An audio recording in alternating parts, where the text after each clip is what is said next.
चंदा रानी वो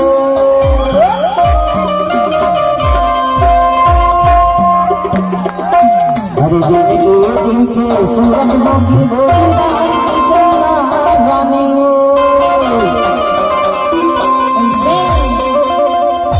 मोर बेला कभी हवा भी डोगर गली पर मिलना बाशा तारी रे बाशेरा तारी हमारी यही बमनी हीरा पुर के बहेरा है वो और भाट का उतर बेटा मजगा महलो बहेरा मिलते वही बहेरा तरी तो हम मेरे बराबर बिठाओ अबे देखने के बाद थोड़ा बिठाओ दिन के सूरज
बाहेरा तारी रे बाहेरा